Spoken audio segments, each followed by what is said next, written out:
No, I don't. I don't have soccer fever. You don't have World Cup fever. Wow, I really am surprised that you have World Cup fever.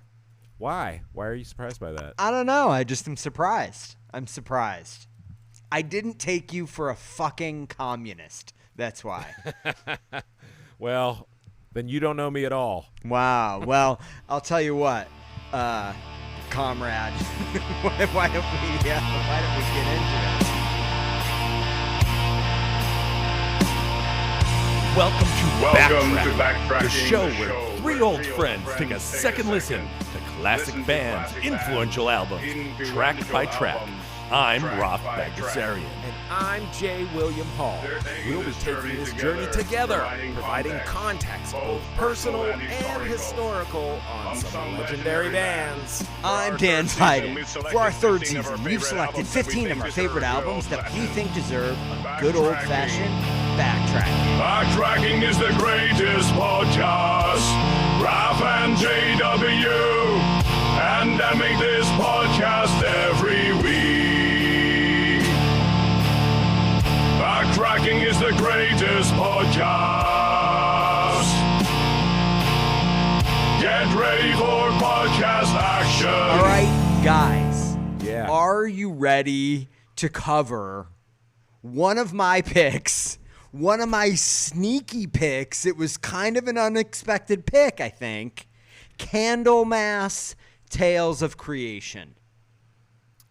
Yes, I was not expecting this as one of your five, underrated albums. I did not expect to be backtracking it myself, honestly. I thought I would hand off the baton to Roth, but I decided to, face it.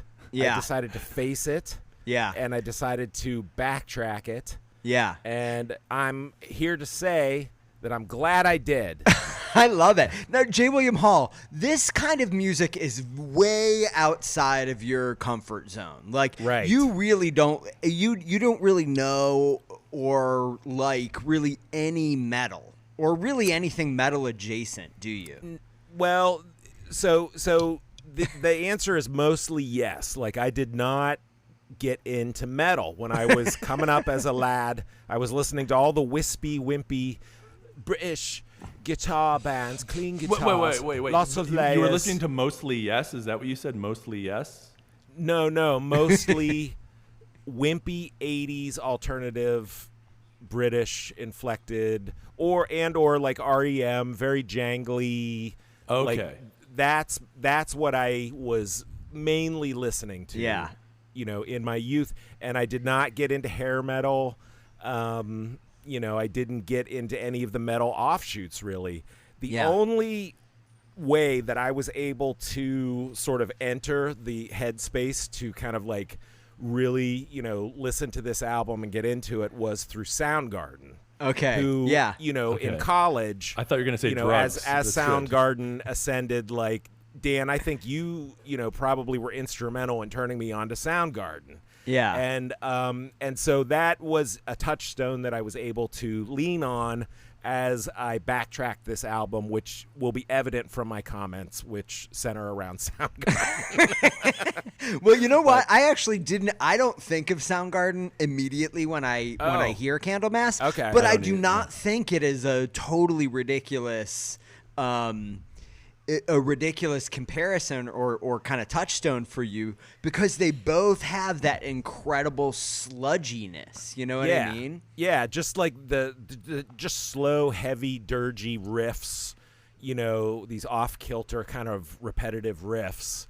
I'll call them out as we get to them, but there are many moments on this that I was like, oh, that reminds me of, especially like Outshined, Slaves and Bulldozers. Yeah, but I would say it sounds more like Soundgarden if you were listening to it in a reverb coil with a eunuch as a lead singer. Right. But they're definitely like, some of the singing, like, Chris Cornell, like it reminded me, like there were moments, and there's a couple specific ones that I'm like, oh, like Chris Cornell had to be shouting out.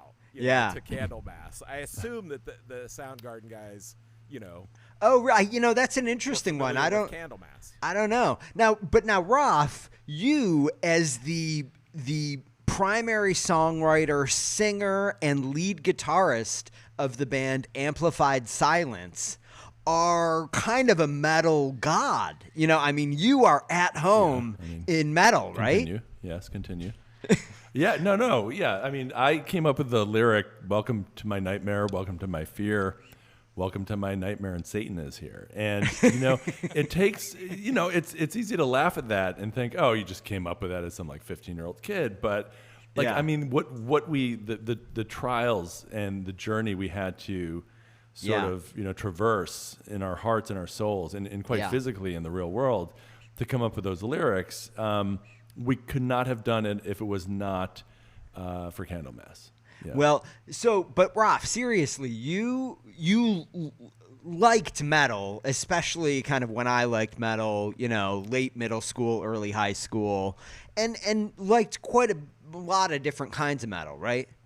I did, yes. I got into thrash the same time as you, like Anthrax and whatnot. We listened to a lot of Iron Maiden. Obviously, Rush, which I wouldn't really call metal necessarily. I guess they had a lot of metal fans. Mr. Big, was that metal? That's kind of hair metal, but they still kind of hair metal. Who else would we have gotten? I remember I don't know. Who Megadeth. Megadeth. So yesterday, a friend of mine, whenever he meets someone new, the first question he always asks is, "What was your first concert ever?" Right? Like, what was the first concert you ever went to? It's his sort of icebreaker.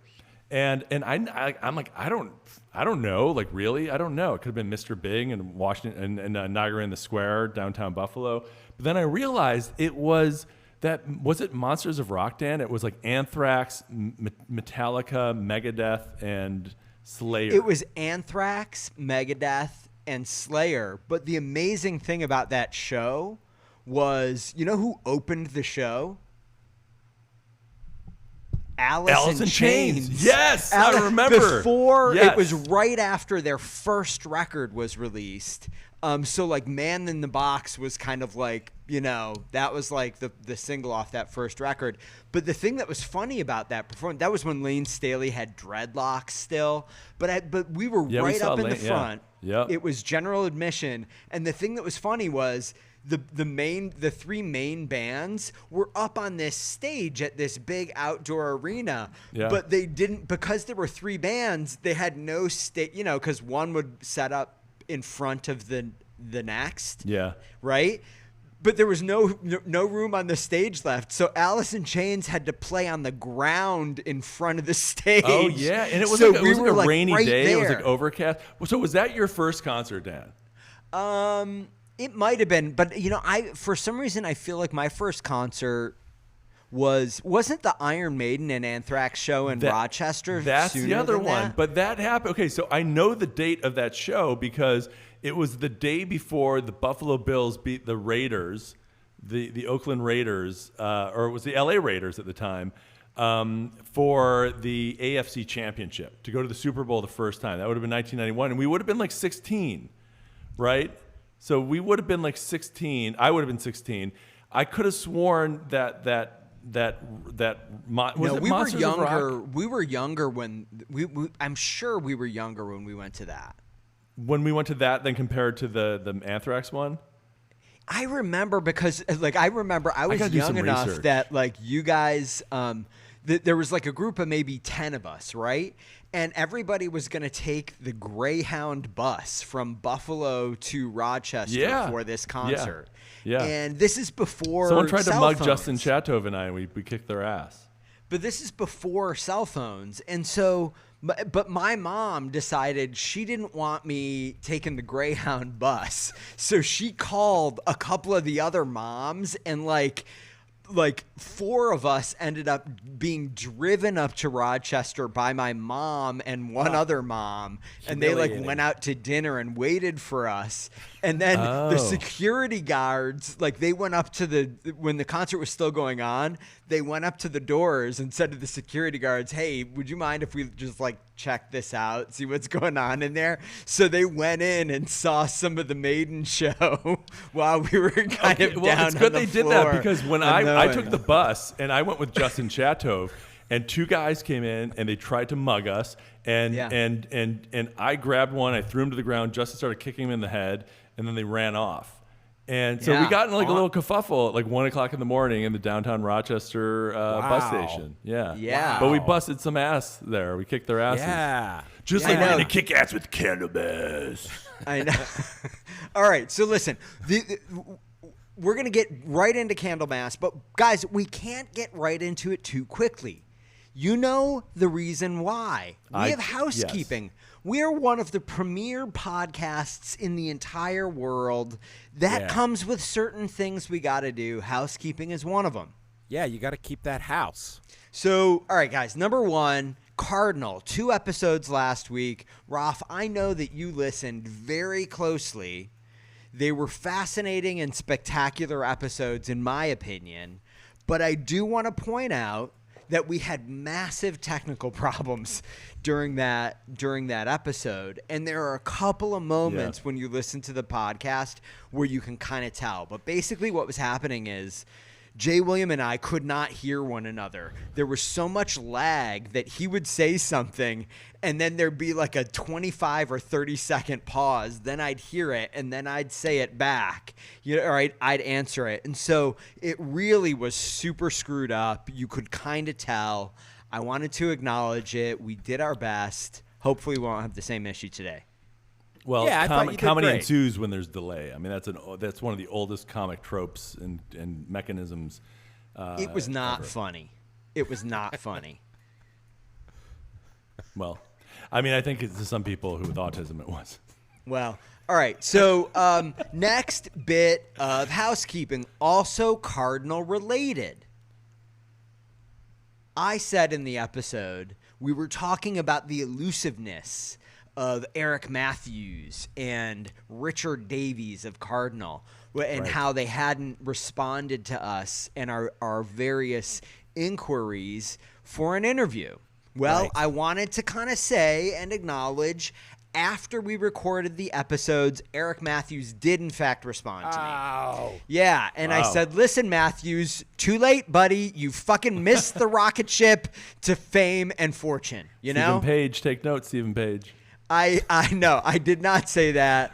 But he actually was just like, yeah, I'd be interested. Is Davies involved with this at all? Can you send me a link to an episode and I'll, figure out if I want to do it or not. But he didn't seem particularly enthused about doing it. Yeah. And then I never heard anything back. At least I haven't as of yet.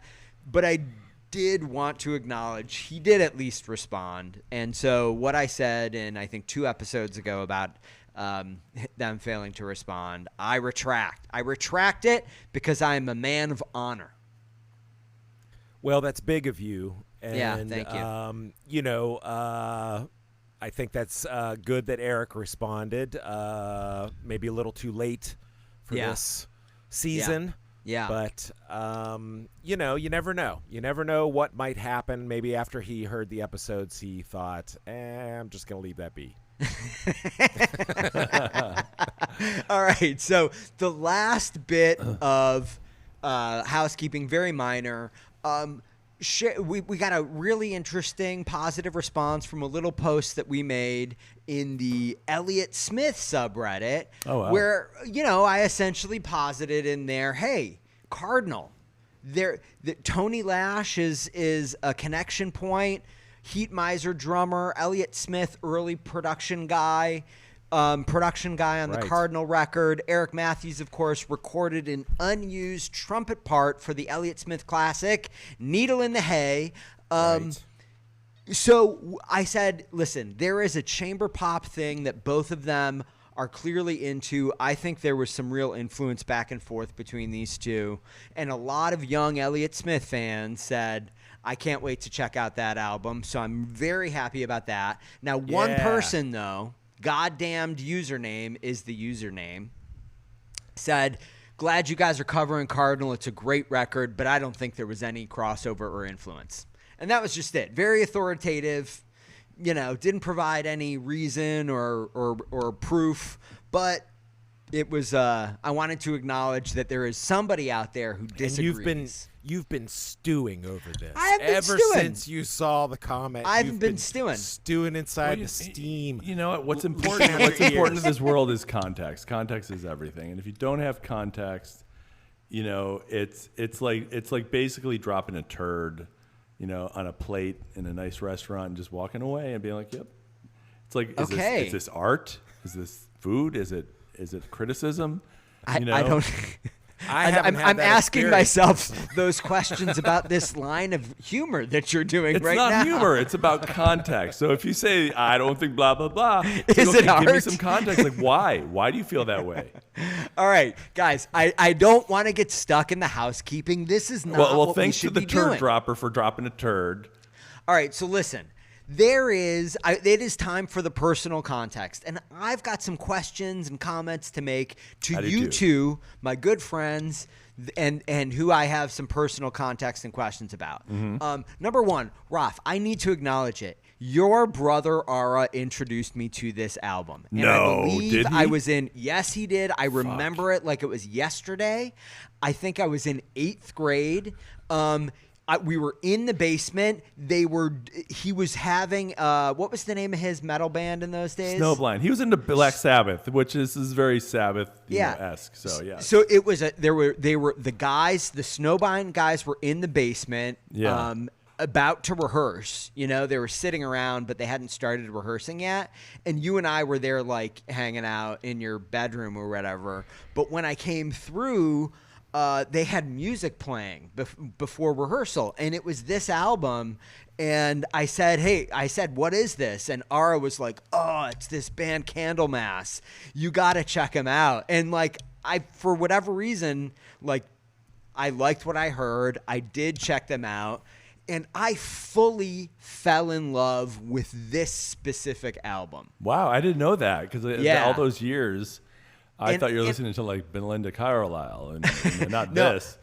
I loved this album so much, and I have to credit your brother because, I'm going to talk about a bunch of different ways that I think this album influenced my taste in music, really heavily.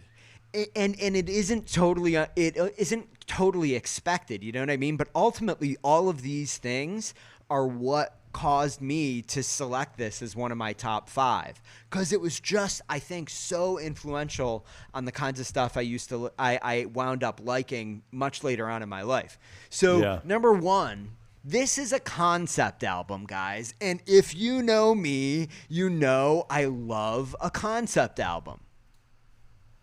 You do. You like a full cohesive statement versus fragmented thoughts. You want it all laid out, plain as day, beginning, middle, and finished. No more having to think about it. No more interpretation. I love an album as a single cohesive work of art. Yes. And I think because I feel that way, a concept album is kind of like the ultimate embodiment of that. And I like all kinds of concept albums, right? I love the Sufjan Stevens States albums, the Michigan album in particular. I love all of the Pink Floyd concept albums. I love Candlemass, Tales of Creation. I love, even thematic concept albums like OK Computer.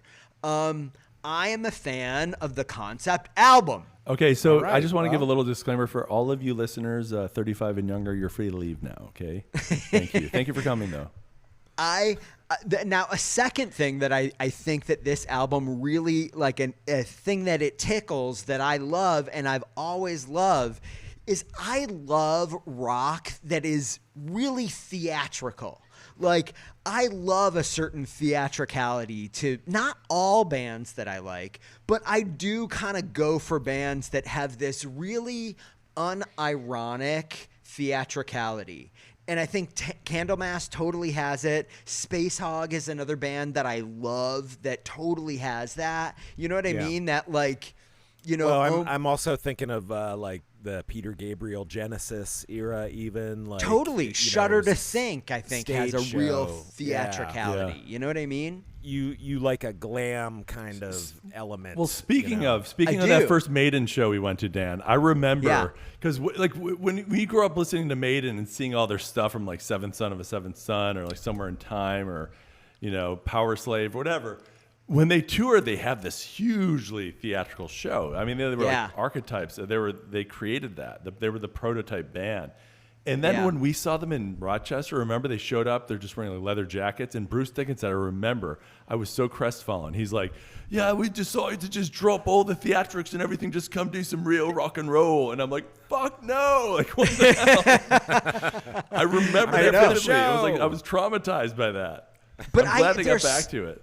There's something about, I tend to like really like wry, sarcastic, ironic stuff generally, but for some reason I love rock music when it is completely void of any ironic distance. You know what I mean? Yeah. But it is also very kind of big and theatrical and whatever.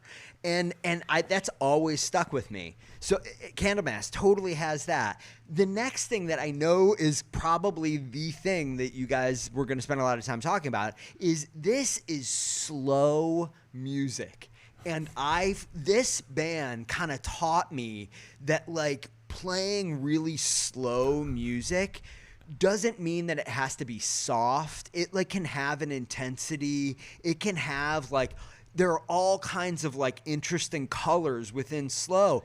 And J. William Hall, I got deeply into slowcore and low and codeine and you know what I mean? Idaho. And I actually think for me that goes back to Candlemass. Does Red House Painters count as slowcore?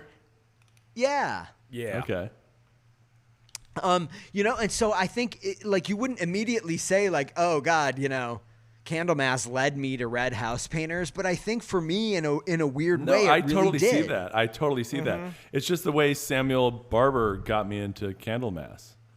Yeah, Samuel Barber has come up quite a few times this week for me, but yeah, I know it's totally weird that you mentioned it. And then I also want to say that the way that the drummer, I love this drummer. I love this drummer, and the way that he keeps time, I think super heavily influenced me and the way I tended to play drums and the kind of drummer feel that I tended to like. It went from like Candlemass to like Alice in Chains. Like the drummer for Alice in Chains has this really kind of sludgy, a little behind the beat feel to his timekeeping, and this guy does as well. And I feel like I always was really interested in trying to play that way.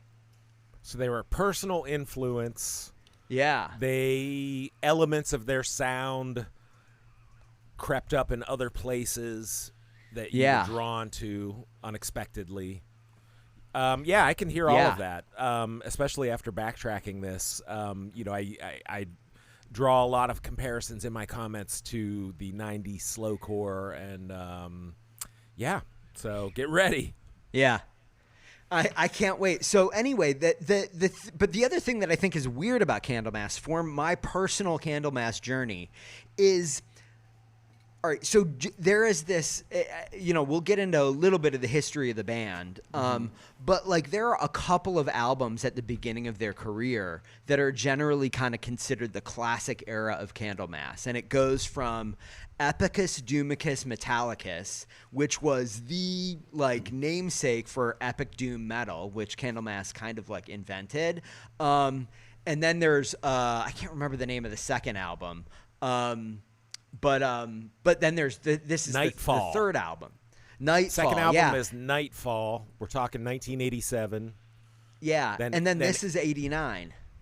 Right, then there's Ancient Dreams. Oh, Ancient Dreams, that's right. Then Tales of Creation. So I guess this is the fourth.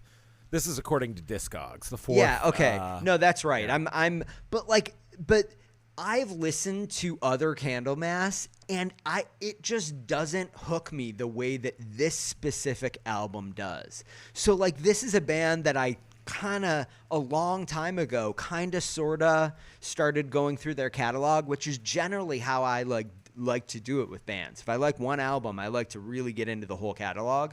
Yeah. And this is a band that I never really did. It never stuck. And it's not like this band introduced me to other similar metal bands. Like, I don't listen to any other metal bands. Could you do a whole season on Candlemass?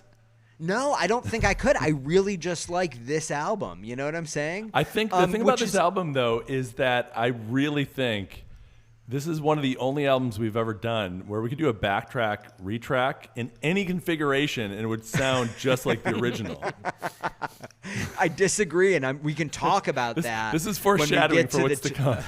Okay, so, all right, but Raph, I want you to play a little bit of the Rick Beato today. Okay. Because I think we've got to address one music theory topic if we're going to talk about Candlemass, and that is tritones, or as the Renaissance scholars used to call them, diabolus and Musica. Yeah, Black Sabbath, the song Black Sabbath. Da, da, da. So can you explain to us the tritone? What is a tritone? Why does it give us that strange feeling? Come on, give us a little tritones 101.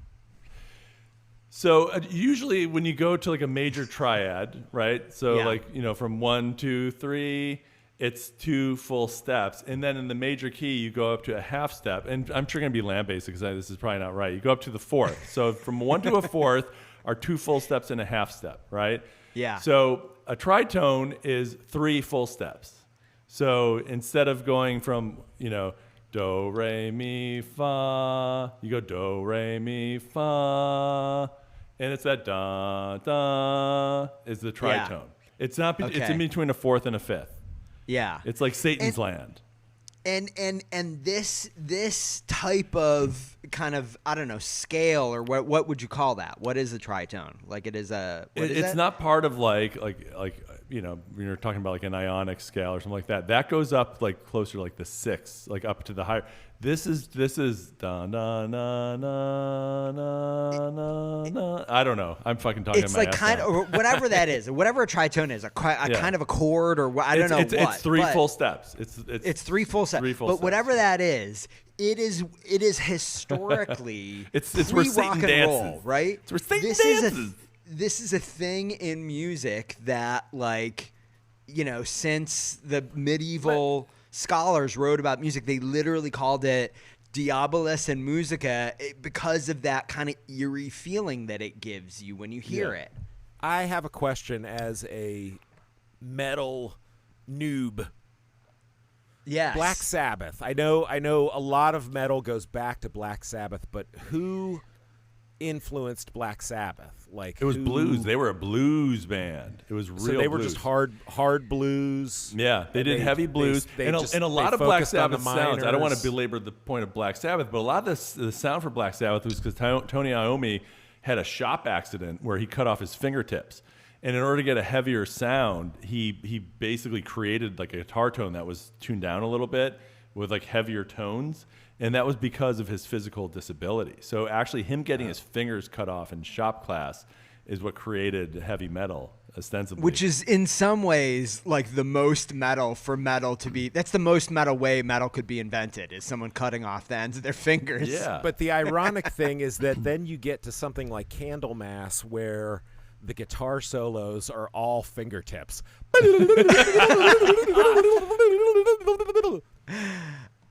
All right, so it travels quite a way.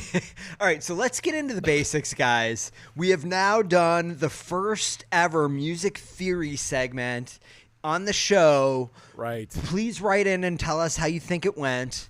If it really holds up, I'll make a jingle for it. Like, I now have jingles for Cover the Cover and for the Backtrack Retrack. I don't know if you guys had a chance to hear those 2 jingles yet. I did. I love the jingles. I love to cover the cover, and I heard the backtrack retrack. Yes, cover the cover. All right, so the basics here, guys. The album was released on September 25th, 1989, on Music for Nations Records in the U.S. Metal Blade.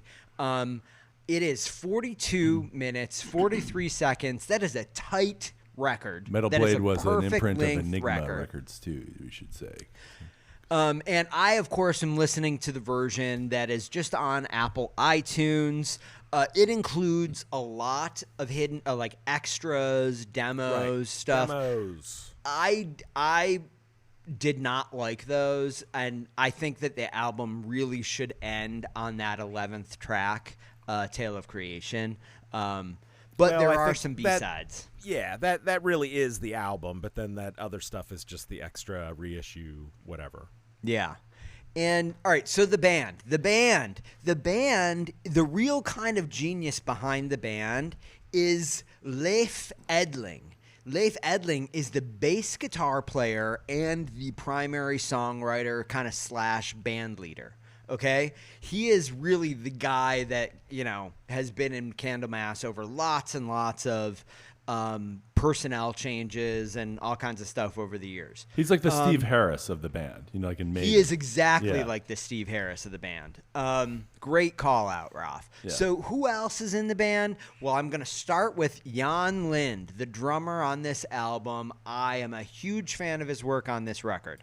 Mats Mappy Björkman on rhythm guitar, Lars Lasse Johansson on lead guitar, and of course, guys, Messiah, the one and only, joining Candlemass at the young age of 19, Messiah Markkonen. Messiah Markkonen, really, I think, the icing on the Candlemass cake. Yes, a photo in the group chat, by the way. Now, when we were talking about, you know, just starting to do our preparation in our little corporate Slack channel, I sent a photo of Messiah Markkonen, and Jay William, you responded with a photo of Meatloaf. And I thought that, hey, listen, I knew I was joking. I'm laughing, but I thought it was because I thought it was the guy who did The Room, you know.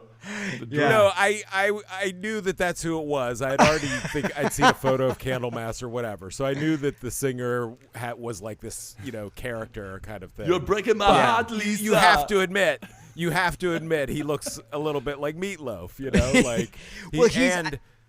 You know, I mean, I think it's a fair comparison because Meatloaf was his, you know, it's 10 years earlier. But also doing very theatrical. Very theatrical. Yeah. No, so Messiah Markkonen, I think, is really notable because he has this kind of huge frizzy hair. He's you know, his physique is not the traditional heavy metal glam frontman physique. He's shaped a little bit more like John Popper was back in the old days of Blues Traveler, for example. Right. Little heftier, but then he wears a kind of a Franciscan monk robe complete with like a rope belt, which really is amazing. Yes. I mean, you know, I watched a video because I was like, after I listened to the album and backtracked it, I was like, you know, obviously there's this theatrical element to this band. Like, what was their stage show like? Yeah. And so I found on YouTube a 1989 concert, full concert. Yeah. And, you know, I think if I could describe it in one word, it's athletic, which is kind of what I think about, like a lot of like, especially any metal that gets into like speed metal, where it's like watching an athletic event. Yeah, you know, especially like drummers.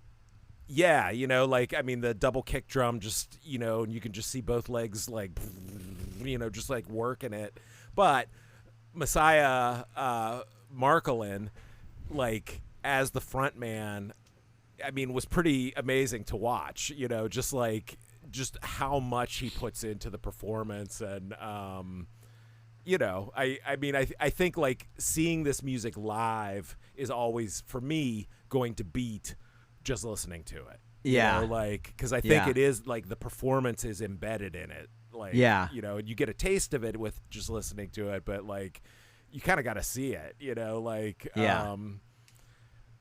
Yeah. So anyway, that's my thoughts on that. But yeah, quite a front man. I was not familiar with him prior to backtracking this. So like, I mean, thank you for introducing me, because like I feel like, you know, this is definitely a huge blind area for me. And here's the thing. I mean, for this album having been recorded in like 1989, he's like a spry young 58 Messiah Marcolin. So he was like pretty young. No, he joined the band when he was 19 years old. Yeah. I think he was only, 21, 22 when he recorded this album. That's like the new singer of Asia. Yeah, I mean, he's definitely young. And of course, he's credited with inventing what they call the doom stomp. So on stage, he did this big stomping thing, which then became kind of like the characteristic dance of fans of all epic doom metal, which is now like a small genre of metal. Wow. The doom stomp. It's kind of like, how goths like developed their own way of dancing, and that just became kind of like, if you went to see a goth band or to a goth club, everybody somehow knew how to do this dance. Yeah, like the doom stomp kind of became that for this little micro genre of metal. Can I tell you what my initial hurdles to Candlemass? Yeah, please do. were? Please do. Yeah, I bet there are a few.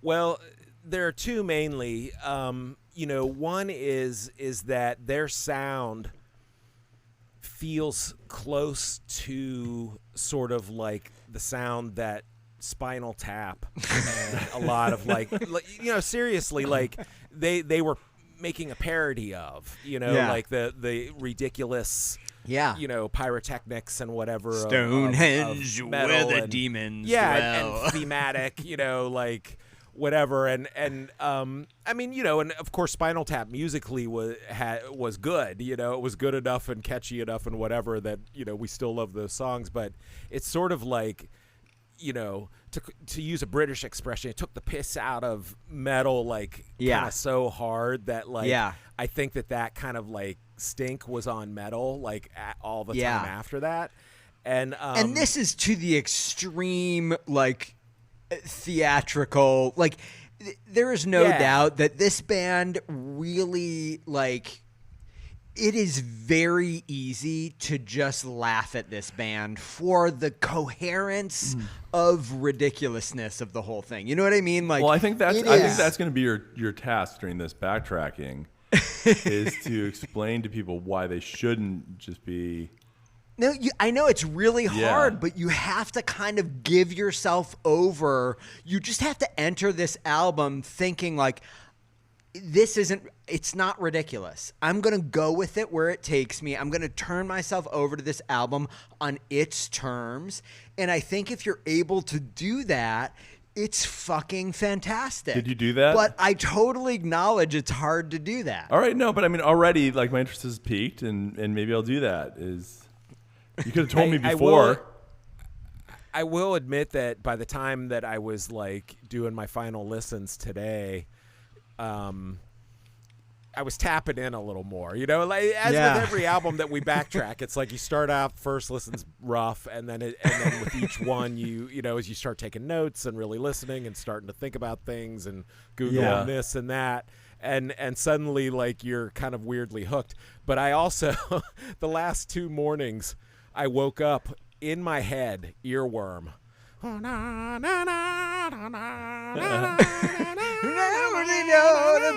the spell. Like that's been going in my head like for the last 2 mornings because I've been like. Now, just say, is that a good thing or is that a bad thing? Well, they've got neither, but I just like I laughed because I was like when I realized that I was like singing that I was like, oh my gosh, like. Yeah, so I mean, it's catchy, you know, in a way. So right. Like I start to see the merits. But here's the second. I'm impressed you picked out a melody in all this. I'm actually very. Oh impressed. my god. Yeah, there's melodies. I mean, my god, it's super catchy. Yeah, but the second stink that I have to kind of like fight my way through to like a raccoon that's been left in a hot garage for 10 days. Exactly. Yes, in the heat dome. Jeez. Do you guys know this thing, the Trans-Siberian Orchestra? Yeah. Yes. You know, I mean, it's like this like heavy metal but Christmas. I know. I fucking hate the Carol of the Bells because of them. Yeah, you know, and they've got like all Are the. you gonna all make the, big... the argument that Candlemass is like the Trans-Siberian Orchestra? Well, he's gonna mention Mannheim Steamroller next. I'm gonna just say that like a lot of the trappings of metal, you know, end up in places like the Trans-Siberian Orchestra, which then taints whatever, you know, pure, you know, intent or whatever there was. Basically, it's like something that was once an original thought becomes a stale trope because it's so good. And that's possible. Yeah, you know what band is like it. that? Triumph.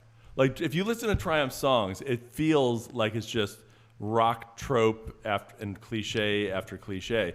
But you're like, but they created that. Yeah. Right. They set the template. Yes. Yeah. And I get and that. It's you know, good. It becomes. Yeah. That it cliche. becomes. Yeah. The other thing that I did this week is I watched a mini documentary about Candlemass. There's like a 20 or 30 minute like film about Candlemass, and it was very informative. And so I respect, you know, that they kind of created this thing, and I think the theatrical performance on top of it is like takes it to the next level. It's not just four dudes on a stage thrashing, like you've got this guy out front doing a performance, you know, and you know, so and I mean, obviously they're all like, you know, athletes, like in terms of stamina, you know, to play this stuff. Like the precision is crazy. Yeah, it's. I mean, so I think those two. I think you really kind of like nailed the conundrum about Candlemass. It is very difficult to not only get past the stickiness of it, I guess. I don't know, but like the whole vibe, without kind of laughing at it. You need to get past that, and you kind of have to be in a headspace to accept that like it's a little dangerous and cool and like, especially with this album, like serious, you know. This is they are literally singing about the fate of humanity, and you need to believe that like we need to listen. Like this is all very like serious. You know what I'm saying? Yeah, you know, I mean, I have the utmost respect for them just being like, this is the concept and we're going with it, and there's no wink wink, like we're just delivering it. Yeah. You know, I think that's great. I mean, but at the same time, there's a certain like hokiness to the whole thing that like you can't deny, you know, like especially with all of these parodies of metal that have, you know, populated the popular culture, you know, so I kind of, you know, so it's like, but I mean, I watching them perform it, especially, it's like, I was getting into it, you know, I mean, there's some like sick riffage on this album, right? Like, I mean, it's just monster riff after monster riff, you know. If you don't come through this album and then think to yourself, like I thought many times over the course of this past week where I've been like re-listening, guitar solos can be fucking awesome. And it's like I listen to, and there are so many guitar solos on this album, and they are awesome. And you're just like, fuck, why aren't guitar solos still a thing? Like guitar solos can be awesome, you know? Yeah, I mean, 89, they were. Yeah, I mean, you know, this. I mean, I'm sure there are other speed metal albums out there or whatever, and I know that Candlemass isn't known for their speed, right? Like, I think, you know, the whole Doom thing was about the tempo being so like slow. And sludgy, but my understanding is that the first album is more like about that, and then but by this album they had started to kind of mix it up a little bit and do these like, you know, because there's the instrumental on this one too that is just like we're gonna talk about each tempo. and every one of the movements in that instrumental. Don't you worry about it. I have the list of titles. Right. But like, no, it is really this album actually gets some criticism. Let me ask you something about this. If this is part of the attraction to this too, like, you know, because you said that like you didn't really explore doom metal bands beyond Candlemass. No.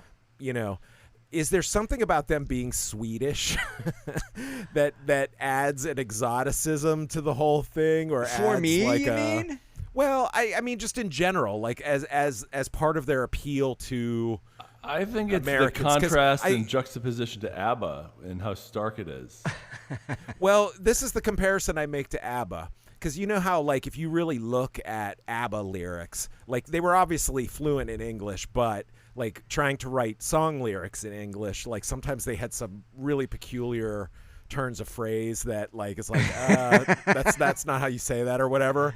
And I feel like there's some of that in the Candlemass lyrics as well. Yeah, there's a song title, "Through the Infinitive Halls of Death," which I think is a good example of that. But there's right? something kind of like funny, like charming about that. I think that like kind of like let's softens your something that we should point out too is that this album. I don't know if you mentioned this, Dan, but it made it to number 48 on the Swedish album chart. So you're thinking to yourself.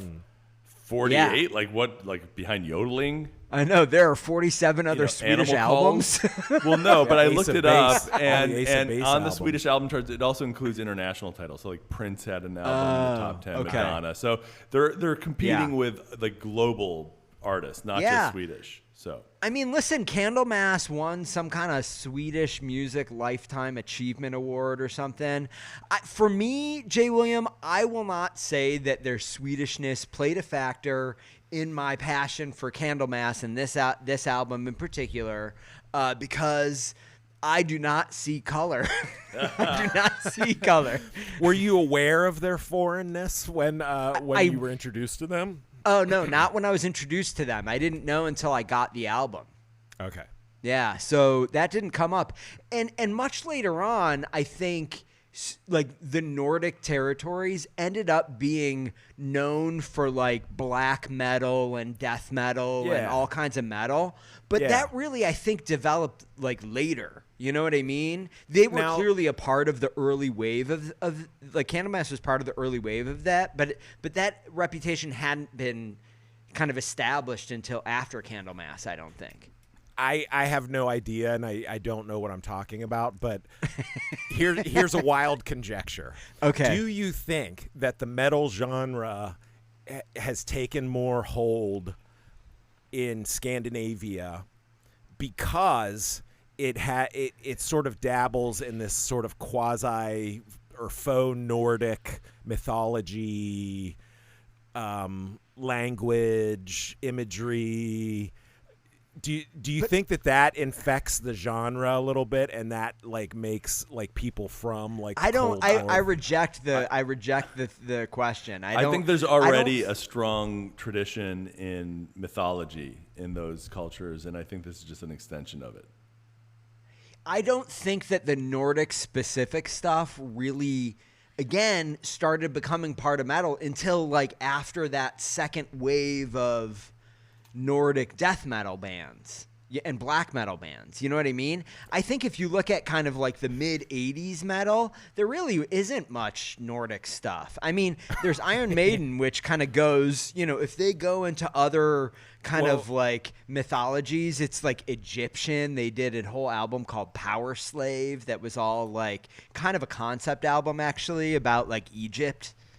Well, I'm not saying that Candlemass is doing like a Viking saga like here, but I'm just wondering if like, you know, the modern day descendants of Vikings and that lore and that language and that kind of imagery and that sort of like style of storytelling, like I think what you said, Ralph, like has sort of like bled into the style of metal in general and Candlemass doom metal specifically. Like, could this, you know, if they did, I mean, couldn't you hear them doing like a concept album that's like a Swedish, you know? I could, like a kind of a Viking mia. Or like a like a know, druid, Valhalla, you know? and you know, well, I mean, you know, okay, so Led Zeppelin, Immigrant Song, like, sure, you know, I mean, I right. know that was you know also what? a blues. Maybe that's okay. right. Maybe that's right.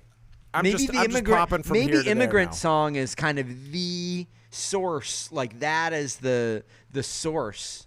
That's that those are the roots from all, you know, from which all the trees grew. the Nordic trees. Right. Interesting. All right. Well, I just want. All right. So we've talked about. We got to get back on track here. We talked about who the band is. Now, the production of this album, Mats Lindfors at Stockholm Recording Studios in Stockholm, Sweden. Now, did you guys listen to any of the earlier albums at all? Even just a little bit of them? I didn't know.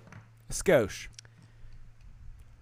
Yeah. So, in my opinion, they really, the earlier albums and like later albums have a more of a traditional thrash metal sound or almost punk rock kind of sound to them.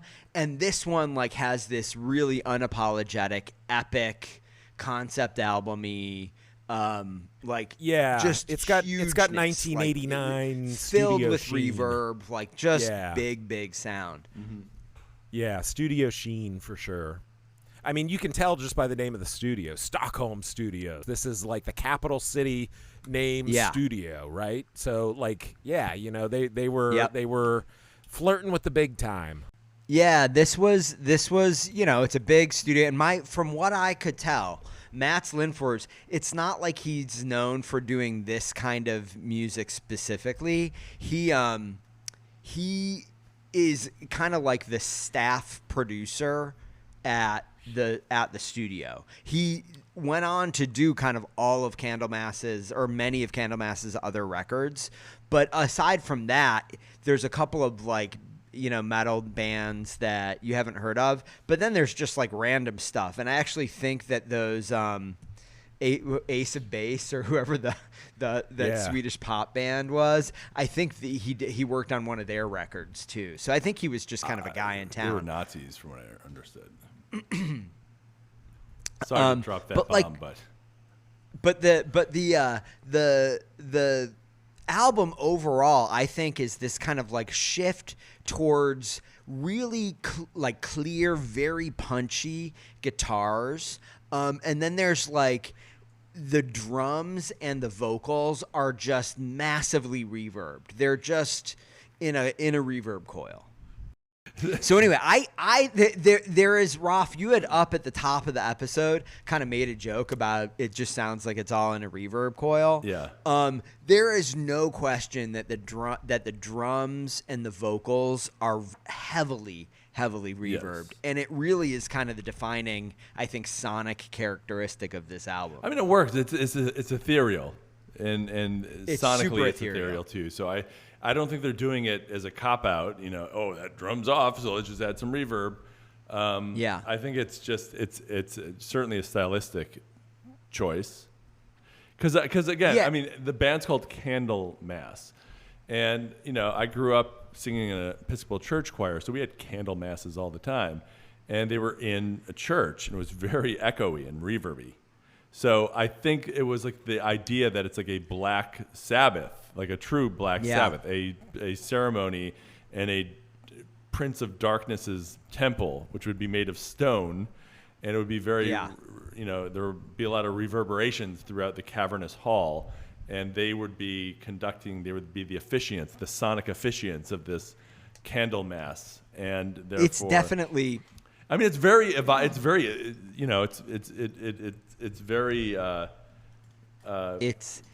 It's definitely the image that I think you want to have while you're listening to this. It's rich in sonic imagery record. Yeah, it is a big churchy sounding album. Yeah. I think that's a good way and to again, to your describe point, Dan, I think when you just go with it, if you just surrender to it, it makes a lot more sense. And already we haven't even gotten to the tracks. We haven't even gotten to I know. Already I'm kind of like, okay, I get it. I'm getting it more. Yeah. And I'm like, tonight I may have a bedfellow with me called Candlemass, Tales of Creation. Excellent. Well, quite a bedfellow that would be. Can I just say a couple things about the echo? Yeah, okay. Well, one is that I think that's part of what puts it into that Trans-Siberian Orchestra kind of like vibe, like that big thing. But I will agree. Do you think too much echo? Do you think it's too reverby? I'm just pointing that out as like it sounds. It's like slow dive versus levels of reverb. You know what I mean? Well, Yeah, but different type of reverb. Anyway, the other thing is just that I think it's appropriate that it sounds like it's in a big cathedral, right? Because given the subject matter. Yeah. And really the like very overtly Christian sort of message of the whole thing, but we'll get to that. It is a very once we get into this text, it is a very, very Christian album, in an unexpected way, I think. One of the things that I read about them, or somebody said about them, is that even though they, coined the term doom metal, and you think of them as you think of those big doom riffs, but the lyrics actually sing about heaven and love like as much as they sing about darkness and hell and Satan. Yeah, but that's they sing right. about both. Yeah. Well, I mean, that's the popular misconception too. The whole goth movement wasn't about death; it was about celebrating life through, contemplation of darkness and death and whatnot. And I mean, Ozzy Osbourne would always say, like, "God bless you." He was neighbor. There was recently, it was Billy Corgan interviewed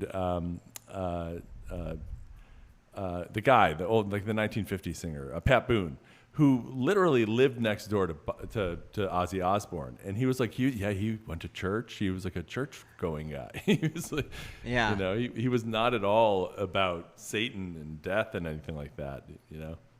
I mean, I suppose that like Christian imagery is part of the bed of imagery that probably all song lyrics lean into, but metal in particular, right? Like, there's a lot of heaven, hell. Mostly hell, or is this my because I've never been immersed in metal, like this is how I see it. I would say it comes up more in metal than it does in any other genre I can think of. I mean, other than gospel. Or something, Yeah. So I mean, it's definitely part of it, but I don't think it's like every song is all the time about it. But I don't know. It's definitely the text of this album is really interesting, and we're going to talk about it. But again, I want to just point out one last thing about the sound. The drums are really, really reverby. But I don't generally love a big, boomy, crazy drum. But I have to say, I love everything about the drums on this album. I love the way they sound. I love the way they're mixed. I love the way they're played. I'd buy that for $1. I just love the drums on this album. It is. I had forgotten, frankly, how much love I had for the drums on this album until we decided to backtrack it. So usually you're the one keeping us on the track on the backtrack. So where are we in the episode for Candlemass Tales of Creation? Because we're an hour 20 deep, and the last we discussed was the release of the album. So it made it. Well, you know what? We've got. There is a lot to talk about in Candlemass. So, all right. So wait, we'll move on. We'll move on to influences. All right. So we've already talked about this a lot. Black Sabbath for sure. But there's also, Roth, one of your personal favorites, Merciful Fate. There's probably an argument to be made that King Diamond's theatricality, like the singer theatricality, influenced Messiah Marcolin quite a bit, right? Yeah, I mean, it's funny because I've always confused the two. When I'd hear like Candlemass, I'd be like, is this King Diamond? Yeah. But I mean, King Diamond was. It's interesting because we did talk about how like Ozzy Osbourne, Black Sabbath influenced this. I think sonically in terms of the music, but I think in terms of the theatrics, maybe King Diamond was that sort of way station on the way from Ozzy to Messiah, right? Yeah. Yeah. I think it's a reasonable because when you compare argument. Ozzy, even at his worst, to Messiah or even King Diamond, he was pretty tame, Yes. Yeah. He was kind of like just like a, He was the prototype. Yeah. A little rough around the edges. Yeah. All right. So the thing I have to say this though, in honor of the late Ozzy Osbourne, is that like what you saw on stage with Black Sabbath and Ozzy was Ozzy, like it was him. Yeah. it wasn't a performance. It was his version of a performance, but it was still him. Yeah. You know? Yeah. So I want to be clear about that. Here's one of the things that I think also kind of pushed me away from metal was like there's sort of like a horror element to it. Yeah. There is. You know, and I mean, I'm you sure get there scared? are genres. You get scared? Well, as a little kid, you know, like even like, you know, like bands like Kiss, you know, wearing all the makeup and like they're scary, you know, they look like demons. You know, it was like I didn't want to listen to that. Like, well, what they're doing though, when you think about it, they're treating the lyrics almost like, you know, as characters. Like it's like they're performing putting like on a dialogue. Oh, totally. I know that now as an adult, but like as a child, it was just like frightening.